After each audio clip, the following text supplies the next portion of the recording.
सत्य युग में जब रंभ नाम के असुर की जलती हुई चिता में उसकी पत्नी महिषी कूद पड़ी और खुद की आहुति दे दी, तब उस जलती हुई चिता में से महिषासुर के अलावा रक्त बीज भी बाहर निकला, जो कि स्वयं रंभ था। और पिछले जन्म में अग्निदेव के घोर तप के कारण ही वह इस बार पूर्ण जन्म लेकर रक्त बीज के रूप में वापस लौटा था। रक्त बीज बेहद चतुर होने के साथ साथ अत्यंत बलशाली भी था। फिर भी वह अपने बल से संतुष्ट न था और इसीलिए वह अमर होने की कामना लिए जंगल की ओर चल पड़ा और फिर ब्रह्मदेव की तपस्या में लीन हो गया। तपस्या करते करते सैकड़ों वर्ष बीत गए, पर ब्रह्मदेव अब तक प्रकट न हुए। लेकिन रक्त बीज अपने तपस्या से तस से मस न हुआ। वह निरंतर ब्रह्मदेव को प्रसन्न करने के लिए अपने तपस्या में डूबा रहा और आखिर में ब्रह्मदेव को रक्त बीज के सम्मुख प्रकट होना ही पड़ा। जिसके बाद ब्रह्मदेव ने रक्त बीज को उसके गहरे तप से जगाकर अपना वरदान मांगने को कहा। फिर रक्त बीज ने ब्रह्मदेव को अपना अभिवादन देते हुए उनसे सीधा अमर होने का वरदान मांग लिया। जिसके बाद ब्रह्मदेव भी सोच में पड़ गए। काफी सोच विचार करने के बाद ब्रह्मदेव ने रक्त बीज को अमरता का वरदान देने से मना कर दिया, परंतु उन्होंने रक्त बीज को एक ऐसा वरदान दे दिया जो कि अमरता के वरदान से बिल्कुल भी कम न था। दरअसल इस वरदान के दौरान रक्त बीज के शरीर से निकले रक्त के हर बूंद के धरती के स्पर्श मात्र से ही और रक्त बीज पैदा होंगे और उनके भी रक्त के धरती के स्पर्श मात्र से और नए रक्त बीज पैदा होते ही रहेंगे, यानी कि रक्त बीज के पनपने की कोई सीमा न होगी। वरदान देने के बाद ब्रह्मदेव अंतर्धान हो गए, जिसके बाद रक्त बीज ठहाके लगाते हुए सीधा पाताल लोक के महिषी शासित क्षेत्र पहुंच गया। दरअसल पिछले जन्म में जब वह रंभ था तो उसे महिषी असुरों ने मिलकर समाप्त कर दिया था और अब इसी का बदला वह महिषी वंश से लेने के लिए वापस आकर उनके समक्ष खड़ा हो चुका था। और फिर रक्त बीज ने महिषी राज्य के अंदर मार काट मचाकर रख दी। उसने अकेले ही महिषियों के राजा समेत समस्त प्रमुख महिषी योद्धाओं को समाप्त कर दिया। फिर बाकी बचे और डरे हुए महिषी असुरों का स्वयं राजा बन बैठा और यह बात पूरे पाताल लोक में फैल गई, जिससे कि पाताल लोक के समस्त बड़े से बड़े असुर भी रक्त बीज के नाम मात्र से ही घबराने लगे। रक्त बीज पूरे पाताल लोक का शासक बन बैठा था। दिन यूं ही बीतते गए और एक दिन रक्त बीज को महिषासुर की याद आई और वह महिषासुर को ढूंढने पाताल लोक के अन्य राज्य की ओर निकल पड़ा, जहां उसे पता चला कि कई वर्ष पहले तो महिषासुर किसी 10 भुजाओं वाली विशालकाय देवी के हाथों वीर गति को प्राप्त हो चुका है। जिसके बाद यह सुनते ही रक्त बीज आग बबूला हो उठा और फिर वह देवी दुर्गा को पागलों की तरह जमीन से लेकर आसमान हर जगह ढूंढने निकल पड़ा, पर उसे देवी दुर्गा कहीं भी न मिली। फिर रक्त बीज के तमाम बार पूछने पर कोई भी असुर यह नहीं बता पाया कि वह 10 भुजाओं वाली विशालकाय देवी अचानक कहां से आई थी। जिसके बाद रक्त बीज एक गहरे चिंतन में पड़ गया। फिर उसने सोचा कि हो न हो उस 10 भुजाओं वाली विशाल देवी के बारे में ये देवताओं की पूजा पाठ करने वाले साधु संतों को अवश्य ही कुछ न कुछ पता होगा। फिर उसने अपने तमाम असुर सैनिकों को देवी दुर्गा का पता लगाने के लिए साधुओं के पास भेज दिया। जिसके बाद रक्त बीज के असुर सैनिकों ने बड़े ही क्रूर तरीके से साधुओं से उस विशालकाय 10 भुजाओं वाली देवी के बारे में पूछने लगे, पर किसी भी साधु संत के पास उनके सवालों का उत्तर न था। रक्त बीज की यह जानलेवा खोज देवी दुर्गा के लिए यूं ही जारी रही और वहीं दूसरी तरफ महर्षि कश्यप और दनु के 2 पुत्र शुंभ और निशुंभ नाम के 2 असुर भाई एक शांत वन में ब्रह्मदेव की तपस्या में कई वर्षों से लीन हुए बैठे थे। और फिर शुंभ और निशुंभ के सम्मुख अचानक ब्रह्मदेव का आगमन हुआ, जिसके बाद ब्रह्मदेव ने उनसे अपना इच्छित वरदान मांगने को कहा। जिसके बाद हर असुर की तरह शुंभ और निशुंभ ने भी ब्रह्मदेव से अमृता का वरदान मांग लिया, जिसके लिए ब्रह्मदेव ने उन्हें साफ साफ मना कर दिया। दरअसल शुंभ और निशुंभ दोनों भाई स्त्रियों के प्रति काफी आकर्षित थे और वे स्त्रियों को सिर्फ और सिर्फ संभोग की वस्तु मात्र ही मानते थे और इसीलिए ब्रह्मदेव ने इन 2 असुर भाइयों को लगभग महिषासुर जैसा ही वरदान दे दिया, जिसके दौरान शुंभ और निशुंभ का वध सिर्फ एक महाशक्तिशाली स्त्री के हाथों ही संभव था। और इसी बीच इंद्रदेव ने शुंभ और निशुंभ के बड़े भाई नमुच्ची को अपने निजी मतभेद के कारण मौत के घाट उतार दिया। जिसके कुछ वर्षों के बाद जब शुंभ और निशुंभ पाताल लोक अपने राज्य में वापस लौटे और अपने बड़े भाई नमुच्ची के मौत की खबर सुनी तो उनके क्रोध का ठिकाना न रहा। जिसके बाद उन्होंने स्वर्गलोक पे आक्रमण करने की ठान ली। फिर शुंभ और निशुंभ अपनी असुर सेना लिए स्वर्गलोक की ओर निकल पड़े, जहाँ की इंद्रदेव समेत समस्त देवता नृत्य का आनंद उठा रहे थे। फिर अचानक स्वर्ग पे शुंभ और निशुंभ समेत तमाम असुरों का आगमन शुरू हो गया। जिसके बाद देवता असुरों की इतनी बड़ी सेना को देख अचंभे में पड़ गए और देवता भी युद्ध के लिए असुरों के समक्ष डट कर खड़े हो गए। पर इससे पहले कि युद्ध का बिगुल बजता, निशुंभ ने अपना नियंत्रण खो दिया और अकेले ही इंद्रदेव के ऊपर टूट पड़ा। जिसके बाद इंद्रदेव और निशुंभ के बीच एक घमासान युद्ध प्रारंभ हो गया। दोनों एक दूसरे को बराबरी का टक्कर दे रहे थे। साथ ही देवताओं और शुंभ समेत असुरों की सेना अपने प्रतिद्वंदी के जितने का इंतजार कर रहे थे। काफी समय तक शक्ति युद्ध और मल युद्ध चलते रहने के बाद इंद्रदेव ने आखिरकार निशुंभ को वहीं धूल चटा दी। जिसके बाद शुंभ और निशुंभ समेत पूरी असुर सेना का आत्मविश्वास युद्ध से पहले ही डगमगा गया और वहीं इंद्रदेव के जितने के बाद देवताओं का आत्मविश्वास ठहाके लगाने लगा था। फिर युद्ध का बिगुल बजा और देवताओं के साथ असुरों का युद्ध प्रारंभ हो गया। इस युद्ध में देवताओं ने खुलकर अपनी शक्तियों को शुंभ और निशुंभ समेत पूरे आसुरी सेना पे बरसाना शुरू कर दिया, जिसमें आसुरी सेना पूरी तरह घायल होने लगी। जिसके बाद शुंभ और निशुंभ ने भी अपने वरदानी ताकतों का इस्तेमाल करना शुरू कर दिया, जिसका देवताओं पे कुछ खास असर न हुआ। यहाँ तक कि देवता असुरों के साथ उपहास करते हुए युद्ध करने लगे थे। शुंभ और निशुंभ समेत पूरी आसुरी सेना देवताओं के समक्ष लाचार नजर आ रही थी। देवता यूं ही ठहाके लगाते रहे और असुर युद्ध को पूरी तरह से हारने की कगार पे आ चुके थे कि अचानक हारे हुए असुरों के पीछे से एक और जोरदार ठहाके लगाने की आवाज आने लगी, जिसपे सभी देवता मौन हो गए और कुछ देर के लिए सोच में पड़ गए। जिसके बाद आगमन हुआ रक्तबीज का, जो कि ठहाके लगाता हुआ हारे हुए तमाम असुरों के अंदर एक उम्मीद जगाता हुआ आगे बढ़ता चला आया और देवताओं के समक्ष आ खड़ा हुआ। उसके मात्र ठहाके लगाने से ही पूरा इंद्रासन कांपने लगा था। साथ ही उसे देख इंद्रदेव समेत सभी देवता भी थड़ थड़ कांपने लगे थे। दरअसल रक्तबीज उस समय स्वर्गलोक पिछले जन्म में इंद्रदेव के हाथों मारे गए अपने भाई क्रंभ का बदला लेने आया था। फिर इंद्रदेव ने कुबेर को एक संकट संकेत भेजा, जिसके कुछ क्षण के अंदर ही कुबेर अपने तमाम यक्षों के साथ स्वर्गलोक में प्रकट हुए और फिर सभी देवताओं ने मिलकर रक्तबीज और शुंभ निशुंभ समेत सभी असुरों पे अपनी पूरी क्षमता के साथ टूट पड़े। जिसके बाद एक भयंकर युद्ध प्रारंभ हो गया। इस युद्ध में देवता और असुर दोनों ही बराबरी उत्साह के साथ युद्ध कर रहे थे। यहाँ शुंभ और निशुंभ ने तो देवताओं को इस बार कांटे की टक्कर दे ही रहे थे और वहीं रक्तबीज अकेले ही बड़ी तेजी से पूरे यक्षों का नामो निशान मिटाए जा रहा था।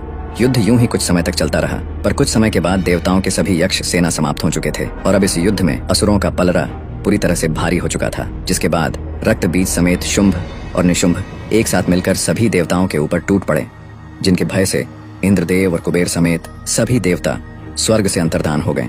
जिसके बाद शुंभ और निशुंभ रक्तबीज के दम पर स्वर्गलोक को पूरी तरह से जीत चुके थे और वे रक्तबीज से काफी प्रभावित भी हुए। जिसके बाद शुंभ और निशुंभ ने रक्तबीज के समक्ष अपना सेनापति बनने का प्रस्ताव रखा और साथ ही उसके हर कार्य में बराबरी का सहयोग देने का वादा भी किया। जिसके बाद रक्तबीज ने उनके इस प्रस्ताव को स्वीकार कर लिया। साथ ही शुंभ और निशुंभ ने अपने दो बेहद शक्तिशाली और प्रमुख दो असुर भाइयों छंड और मुंड को देवताओं की खोज में उनके पीछे लगा दिया और यहाँ देवता पूरे ब्रह्मांड की नजरों से छिप छिपाते हुए पृथ्वी में स्थित कैलाश पहुंच गए और महादेव के समक्ष त्राहिमाम की गुहार लगाने लगे। पर उस समय महादेव अपने गहरे ध्यान में लीन थे। काफी समय तक त्राहिमाम की गुहार लगाने के बावजूद भी महादेव तो अपने ध्यान में ही लीन रहे, परंतु देवी पार्वती अपने गुफा से निकलकर बाहर आईं और देवी पार्वती ने देवताओं से त्राहिमाम का कारण पूछा। जिसके बाद सभी देवता उन्हें सारी बात बताने लगे कि तभी वहां देवताओं को ढूंढते हुए दोनों असुर भाई चंड और मुंड भी कैलाश पहुंच गए और चुपके से देवताओं की सारी बातें सुनने लगे कि तभी चंड और मुंड का ध्यान देवी पार्वती की ओर गया और उनकी आंखें वहीं फटी की फटी रह गईं। उन्होंने आज तक इतनी सुंदर स्त्री कहीं भी देखी न थी। उनका पूरा ध्यान देवताओं से हटकर सिर्फ देवी पार्वती की ओर केंद्रित हो गया। उनसे रहा न गया और फिर वे कैलाश से भागते हुए स्वर्ग लोक अपने स्वामी शुंभ और निशुंभ के समक्ष जा पहुंचे और उनके समक्ष देवी पार्वती के सुंदरता की व्याख्या करने लगे। इतना सुन शुंभ और निशुंभ देवी पार्वती को स्वर्ग की रानी बनाने का ख्वाब देखने लगे। जिसके बाद उन्होंने छंड और मुंड को देवी पार्वती के समक्ष शुंभ और निशुंभ से विवाह कर स्वर्ग लोक की रानी बनने का प्रस्ताव ले जाने को कहा। साथ ही यदि देवी पार्वती उनके प्रस्ताव को ठुकरा दे तो उन्हें बलपूर्वक स्वर्ग लाने का भी जिम्मा सौंपा और इसके लिए शुंभ और निशुंभ ने कैलाश पे देवताओं की स्थिति को ध्यान में रखते हुए छंड और मुंड को लगभग 1 लाख असुर सैनिकों के साथ कैलाश के लिए रवाना कर दिया। और यहाँ देवी पार्वती समस्त देवताओं को दोबारा से युद्ध करने की रणनीति समझा ही रही होती हैं कि अचानक वहां छंड मुंड समेत विराट आसुरी सेना आ धमकती है और शिव गणों को परास्त कर आगे बढ़ते हुए महादेव के पवित्र स्थल में आ खड़े होते हैं, जिन्हें देख देवता क्रोध से भर जाते हैं। पर देवी पार्वती तत्काल ही देवताओं को शांत करा देती हैं और फिर चंड और मुंड आगे बढ़कर देवी पार्वती के समक्ष शुंभ और निशुंभ का प्रस्ताव रखते हुए देवी पार्वती को स्वर्ग चलने की बात कहते हैं, जिसपे देवी पार्वती अत्यंत ही क्रोधित हो उठती हैं और छंड मुंड को अपनी विराट सेना लेकर वापस लौट जाने के लिए बोलती हैं। यह सुन चंड मुंड देवी पार्वती को अपशब्द सुनाने लगते हैं, जिसे सुन वहां खड़े देवताओं के भी रोंगटे खड़े हो जाते हैं और देवी पार्वती अत्यंत ही क्रोधित। और यह अपशब्द देवी दुर्गा भी अपने देवी लोक में बैठे बैठे सुन रही थी और प्रचंड रूप से क्रोधित हो रही थी। छंड और मुंड देवी पार्वती को सीधे तरीके से न चलने पर केश पकड़कर घसीट कर ले जाने की बात कहने लगे। जिसके बाद देवी दुर्गा से अपने अवतार देवी पार्वती का यह अपमान सहन नहीं हुआ और फिर देवी दुर्गा ने कैलाश पर ध्यान में बैठे महादेव को एक दिव्य संकेत भेजा और दूसरा दिव्य संकेत देवी पार्वती को भेजा, जिसके द्वारा देवी दुर्गा ने देवी पार्वती के एक अंश को महादेव के गले में प्रवेश कराया, जो कि महादेव के गले में स्थित विष से भर उठा। फिर वही विष से भरा हुआ अंश वापस देवी पार्वती के अंदर आकर समाहित हो गया और यह होता हुआ सिर्फ देवी दुर्गा, देवी पार्वती और महादेव के अलावा और कोई भी न देख या जान पाया। जिसके बाद पहले से ही अत्यंत क्रोधित देवी पार्वती के शरीर का रंग अचानक नीला पड़ने लगा, जिसके बाद देवी पार्वती के शरीर का आकार भी बदलना शुरू हो गया। फिर देवी पार्वती का कद काठी पर्वतों के समान विशालकाय बन गया। फिर देवी पार्वती के इस काली रूप को देख छंड मुंड समेत पूरी आसुरी सेना थड़ थड़ कांपने लगी और देवता अचंभित मगर प्रसन्न हो उठे। जिसके बाद देवी काली ने एक जोरदार गर्जना भरी और उनके गर्जना मात्र से ही छंड मुंड समेत समस्त असुर सेना बहरे होने के साथ साथ हवा में झटके खाकर दूर जा गिरे। फिर देवी काली ने अपने दोनों हाथों में दिव्य तलवार प्रकट कर लाखों असुरों के ऊपर टूट पड़ी। देवी काली अपने दोनों तलवारों से तमाम असुरों का विनाश करने लगी। उस समय पूरे कैलाश समेत आसपास के तमाम पहाड़ी क्षेत्र देवी काली के गर्जना और पैरों के जमीन में रखने मात्र से ही थर्रा उठा था। जिसके बाद आखिर में छंड और मुंड दोनों ही देवी काली के आगे गिड़गिड़ाने लगे, पर प्रचंड क्रोधित देवी काली ने अपने तलवार के एक ही वार से छंड और मुंड का सिर धड़ से अलग कर दिया। इसी बीच कुछ बचे कूचे असुर बेहद भयभीत अवस्था में कैलाश से अपनी जान बचाकर भागते हुए स्वर्ग शुंभ और निशुंभ के पास चले आए और उन्हें सारी बात बताने लगे। जिसके बाद शुंभ और निशुंभ आश्चर्य में पड़ गए। फिर उन्होंने देवी पार्वती के सम्मुख खुद ही जाने की सोच ली, पर तब उन्हें ब्रह्मदेव का वो दिया हुआ वरदान याद आया, जिसमें उन्होंने शुंभ और निशुंभ को सिर्फ एक परम शक्तिशाली स्त्री के हाथों ही वध होने का वरदान दिया था। और देवी पार्वती के इस भयंकर और विकराल रूप की व्याख्या सुनकर उन्होंने खुद को वहीं रोक लिया। फिर शुंभ और निशुंभ को अपने मित्र और सेनापति महाप्रलयनकारी रक्तबीज की याद आई। फिर उन्होंने सोचा कि देवी पार्वती के इस विकराल काली रूप को रक्तबीज ही काबू में ला सकता है और देवी पार्वती को अपने बल पूर्वक स्वर्ग तक ला सकता है। जिसके बाद उन्होंने रक्तबीज को याद किया। फिर कुछ क्षण के बाद रक्तबीज शुंभ और निशुंभ के सम्मुख प्रकट हुआ और उसे स्वर्ग बुलाने का कारण पूछा। जिसके बाद शुंभ और निशुंभ ने रक्तबीज को सारी बात बताई और रक्तबीज के सम्मुख प्रचंड क्रोधित देवी पार्वती को काबू में कर स्वर्ग लोक तक लेकर आने का प्रस्ताव रखा। जिसके बाद देवी पार्वती के इस भयंकर और विशाल काली रूप की व्याख्या सुनकर रक्तबीज को देवी पार्वती पे संदेह हुआ और उसने सोचा कि अब शायद उसकी वर्षों की तलाश यहीं खत्म हुई। जिसके बाद रक्तबीज ने शुंभ और निशुंभ के इस प्रस्ताव को आसानी से स्वीकार कर लिया और निकल पड़ा कैलाश की ओर। और यहाँ कैलाश में देवी काली शांत होते हुए देवी पार्वती के रूप में वापस आ ही रही होती हैं कि अचानक कैलाश में रक्तबीज का आगमन होता है, जिसको देख सभी देवता डर से थर्रा उठते हैं और रक्तबीज ठहाके लगाता हुआ देवी पार्वती के सम्मुख चला आता है। रक्तबीज जैसे खूंखार असुर को सामने देख देवी पार्वती का खून वापस से खौल उठता है और देवी पार्वती वापस से विशालकाय काली का रूप धारण करने लगती हैं। फिर रक्तबीज अपने सम्मुख इतनी बड़ी कदकाठी की भयंकर वीरांगना को देख समझ जाता है कि यही है दुर्गा और यही है काली। फिर रक्तबीज भी महिषासुर के बदले की आग में जलते हुए अपने अंदर वर्षों से पल रहे क्रोध को जगा लेता है और देवी काली पे अपने भयंकर और विस्फोटक अग्नि से प्रहार कर देता है। पर देवी काली पे इसका कोई असर नहीं होता, बल्कि इसके विपरीत वे और भी प्रचंड रूप से क्रोधित हो उठती हैं और रक्तबीज के चेहरे पर अपने तेज धार नाखूनों से प्रहार कर उसका चेहरा नोच लेती है। पर रक्तबीज के चेहरे से रक्त की बूंदें निकलकर जैसे ही धरती को स्पर्श करती है, उसके रक्त के हर बूंदों के धरती के स्पर्श मात्र से ही और नए रक्तबीज उत्पन्न होने लगते हैं। और यह देख सभी देवता आश्चर्य से भर उठते हैं और देवी काली गुस्से में आग बबूला होते हुए अपने दोनों हाथों में दिव्य तलवार प्रकट कर तमाम रूप से उत्पन्न हुए रक्तबीज पे अंधाधुंध प्रहार कर उनके सिर को धड़ से अलग करने लगती हैं। परंतु रक्तबीज मरने की जगह और भी अधिक और अनगिनत संख्या में उत्पन्न होने लगता है। फिर देवी काली ने अपने और 2 भुजाओं को प्रकट कर अपने 4 भुजाओं से भी अधिक मात्रा में उत्पन्न हो चुके रक्त बीजों को समाप्त करने लगी। देवी काली यूं ही रक्त बीज को समाप्त करती जाती और रक्त बीज यूं ही पहले से भी अधिक संख्या में उत्पन्न होता जाता। काफी समय तक इस युद्ध के चलने के बावजूद भी अब तक युद्ध का कोई भी परिणाम सामने नहीं आया था और यह युद्ध काफी लंबा खींचता ही चला गया। युद्ध को शुरू हुए काफी दिन बीत चुके थे और यहाँ अति क्रोधित हो चुकी देवी काली के तमाम प्रहार करने के कारण रक्त बीज अपनी संख्या लाखों में कर चुका था।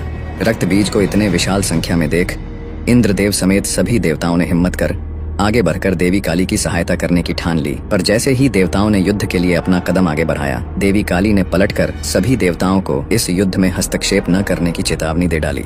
इतना सुनते ही सभी देवता देवी काली के डर से सहम गए और सिर्फ इस युद्ध का भयंकर मंजर ही देखते रहे।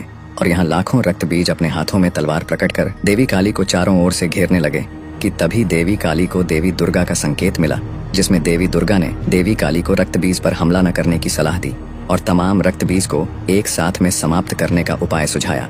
जिसके बाद लाखों रक्त बीज ने मिलकर एक साथ देवी काली पे अपने तेज धार तलवार से हमला कर दिया और देवी काली अपने तलवार से तमाम रक्त बीजों के हर वार को रोकती रही।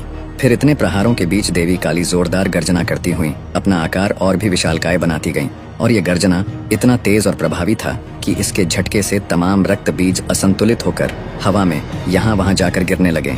जिसके बाद देवी काली ने अपना रूप महाविशालकाय और महाप्रलयनकारी बना लिया। फिर उन्होंने अपने शक्तियों को एकत्र कर सिर्फ और सिर्फ तमाम रक्त बीजों को ही जोरदार सांसें भरते हुए अपने मुंह के अंदर खींचने लगीं और तमाम रक्त बीजों को कच्चा चबाने लगीं। उन्हें कच्चा चबाते हुए उनके रक्त को घूंट घूंट पीने लगीं और काफी समय तक देवी काली लगातार ऐसा ही करती गईं। जिसके बाद धरती में मौजूद तमाम रक्त बीज अब पूरी तरह से देवी काली द्वारा खत्म हो चुके थे। जिसके बाद तमाम देवी देवता समेत गंधर्व और यक्ष बेहद प्रसन्न हुए और देवी काली पर फूलों की बारिश करने लगे। परंतु यहाँ काफी समय बीत जाने के बावजूद भी देवी काली का क्रोध अब तक शांत न हुआ था और यह देख सभी देवताओं की चिंता और भी बढ़ने लगी। दरअसल तमाम रक्त बीजों को कच्चा चबा जाने के बाद उसके रक्त के दुष्प्रभाव से देवी काली ने खुद पे अपना संतुलन खो दिया था और अपने तीव्र क्रोध से पूरी धरती को तबाह करने की आग उनके अंदर भड़क चुकी थी।